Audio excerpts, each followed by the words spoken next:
At the beginning of the story, we are introduced to a girl named Leah who lives in an apartment in Sydney with her younger brother and parents. One day, while she is at school, her father suddenly arrives. He tells his daughter, Leah, and her brother that they are going on a picnic that day. Still in her school uniform, Leah leaves with her father and brother and soon finds herself in a desolate Australian outback. Leah notes that her father's behavior is quite altered that day, but she thinks to herself that he is often worried, so she doesn't pay much attention. The father stops the car. Leah's brother gets out and her father says to her, "We'll camp here."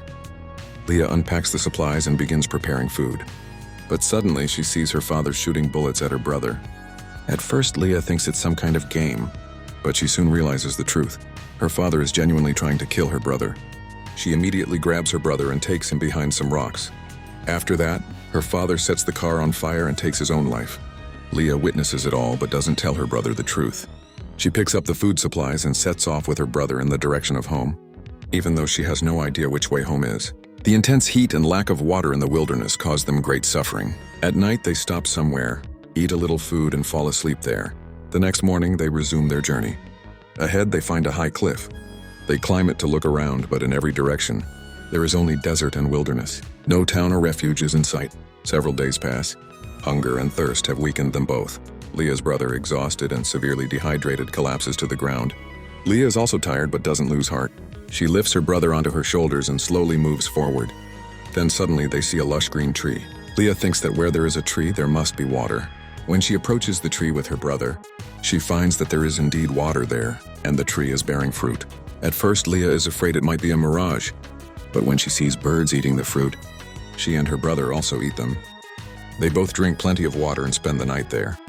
However, the next morning, they see that the water has dried up and all the fruit has rotted and fallen to the ground. Her brother becomes despondent and says, "Perhaps God is angry with us." Leah comforts him, saying that's not the case and they will find their way out soon. But in her heart, she feels he might be right. 2 more days pass like this. Suddenly, Leah sees the figure of a boy in the distance, and her heart fills with joy. He is a boy from a tribe known as the Walkabout people, who was out hunting. He soon comes over to them. He was a dark-skinned boy, and his language was completely different. But through gestures, Leah asks him for water. At first, he doesn't understand and starts to leave. But Leah's brother pantomimes a reference to water. The boy laughs loudly, then shows them by sticking a tube into the ground that water is found underground. This is how they both get water to drink. They begin traveling with the boy because they had no other option. The black boy hunts and provides food for them. During these days, Leah's brother and the boy become good friends. One night, the boy goes off alone to pray on a rock, while Leah rests with her brother.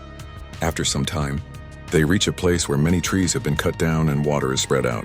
This area had recently been hit by a flood. The environment here was harsh and unfamiliar to Leah, so she developed sores on her skin. The black boy knew how to treat her. He applied the warm blood of an animal to the wounds, which gave her relief. The 3 of them continue their journey. In this wilderness, Leah and her brother were beginning to adapt to survival. Leah's brother had grown very fond of the black boy and would constantly talk to him using gestures. Eventually, the 3 of them reach some cliffs. There, the black boy shows them countless carvings and paintings on the rocks made by his tribe. Through this pictorial sign language, he explains his tribe's way of life, customs, and traditions to them. As they are moving forward, they suddenly see a red balloon which they catch. They assume it has come from very far away, unaware that a researcher, who had released the balloon, was actually nearby. When they move further on, they see a house. Leah is overjoyed, completely certain that someone would be inside. But when she enters, she finds the place completely empty. And once again, Leah is disappointed. The black boy also comes inside and tries to speak to Leah. In truth, he had fallen in love with her. He had liked her from the first moment he saw her. He tries to express his feelings, but Leah cannot understand what he is saying and walks away. Seeing this, the black boy is plunged into deep sorrow, convinced that Leah does not love him. After this, the black boy takes Leah's brother with him to go hunting. While hunting, they come across a road. Leah's brother tries to explain to him that it's a road, but the black boy pulls him away from it. He had always been told by his elders that the tribe's people must stay away from roads. Essentially, strangers from the outside had always brought them harm, so they avoided such paths. While the 2 of them are busy hunting, a jeep arrives with 2 men inside. They are hunting with rifles. The black boy is astonished by this sight, as he had never seen a gun before in his life. A feeling wells up in his heart that he is not a good hunter. This method of hunting by humans seems completely wrong to him. because these men kill animals, merely for sport. While the black boy and his tribe only hunted to satisfy their hunger, later the black boy returns and, after painting his body white, begins to dance in front of Leah. This was a special ritual of his tribe.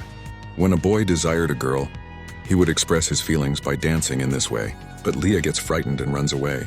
The black boy then dances continuously from morning until evening.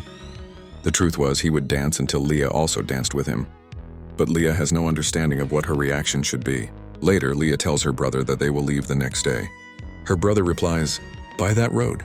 When Leah asks, "Which road?" her brother explains that when he went hunting with the black boy, they saw a road. Leah is shocked that the black boy never told them about it. She decides they will head towards the road the next day. That night, the two of them fall asleep, but the black boy dances all night long. In the morning, as Leah and her brother put on their school uniforms to leave, they discover that the black boy is dead. He had taken his own life. The reason was perhaps that he felt he had not become a successful hunter, and at the same time had failed to win Leah's love. Leah is deeply saddened by this because, in truth, she had also grown fond of him in her heart, and he had helped her and her brother many times.